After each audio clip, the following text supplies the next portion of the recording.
So ito yung Ulas flyover. So nakikita natin merong ng dalawang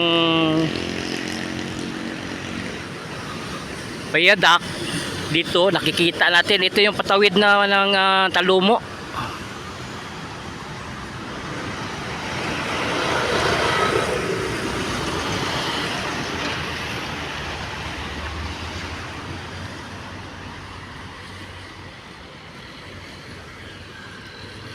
So ito po yung update natin. Tara, let's go. 안녕하세요 여러분. 잘 지냈어? 잘 지냈어요? 보고 싶어? 행복해서. Welcome to my channel Crispy Core TV. Please subscribe, like, and share. So nandito tayo ngayon sa Kanto Ulas. Yung ginagawang flyover mula dyan sa may Katulad ng Pequeño patungo dito sa may Talumo. Patungo ito ng Davao Coastal Road. So ito yung update natin. Tara, let's go.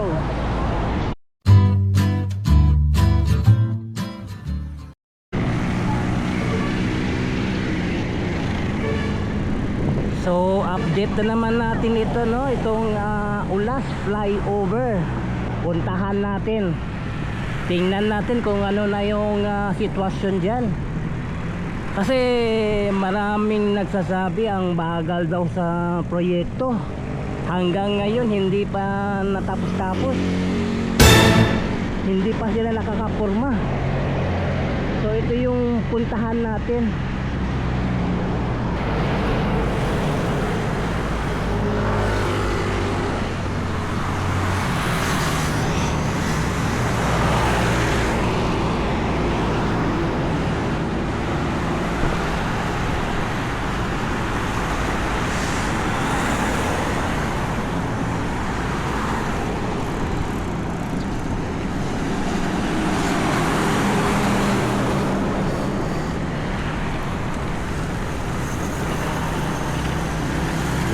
So malapit na po tayo sa area ng flyover dito sa may Ulas, galing ng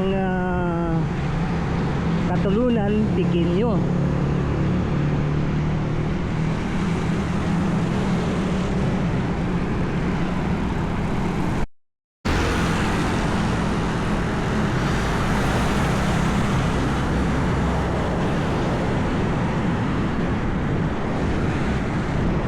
So matagal natin hindi ito nabalikan, no? Itong flyover dito sa Ulas. Kahit kami nababagalan din kami sa trabaho dito eh. Hindi namin masyado pinopokus itong proyekto dito kasi mabagal. Ngayon subukan natin tingnan kung ano na yung sitwasyon dito.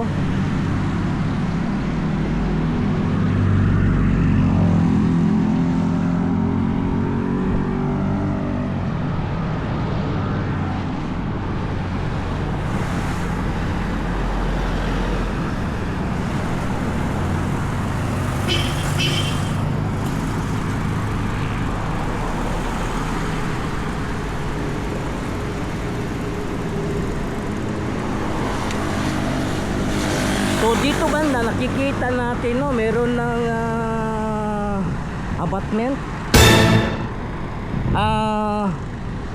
viaduct nakatayo dito, no, sa Kanto Ulas. Patawid na ito, patawid na. Ito yung galing ng Katulad ng Pequeño. Ito palabas na, Katulad ng Talumo.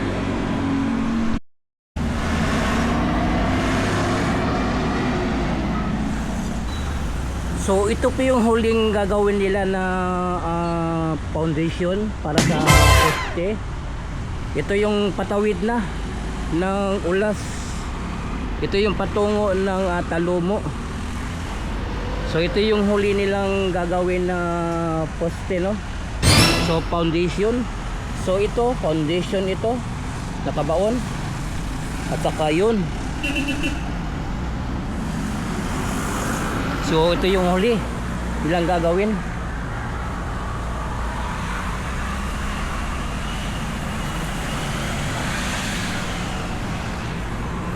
At yun naman ang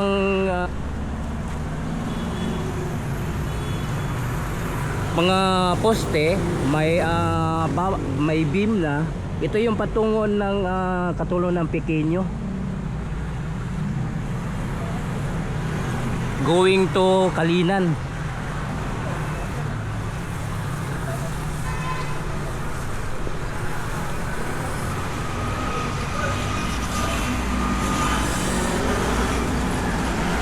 Bilis.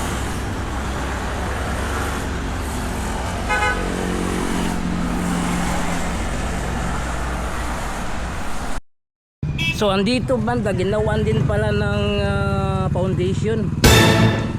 Ito yung pangalawa bago doon sa kanto.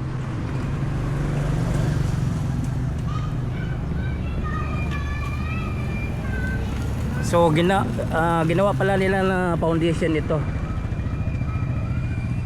So dalawang foundation ang gagawin, isa dito at isa din doon bago tumawid doon sa may talumo.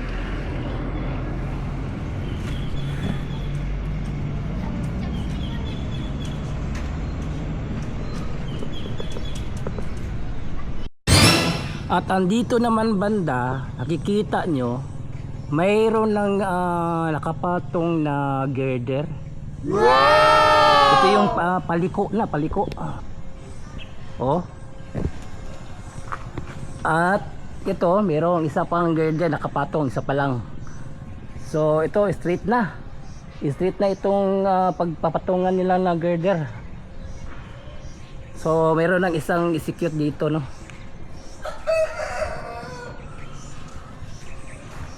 So nalagyan na pala nila girder ito.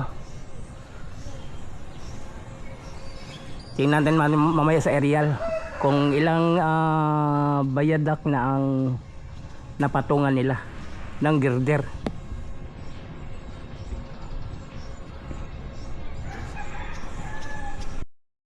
So bali 7 bayadak ang kompleto na may nakapatong na girder. At yung 8, isa pa lang yung girder nakapatong.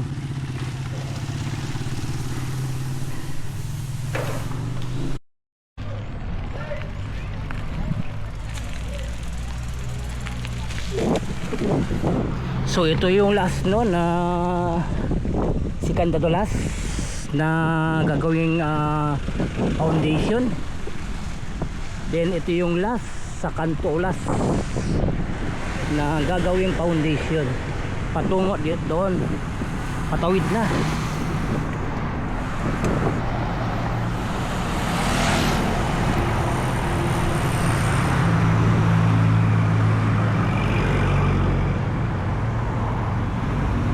So ito na lang yung last no sa kanto. So dalawang foundation ang gagawin pa.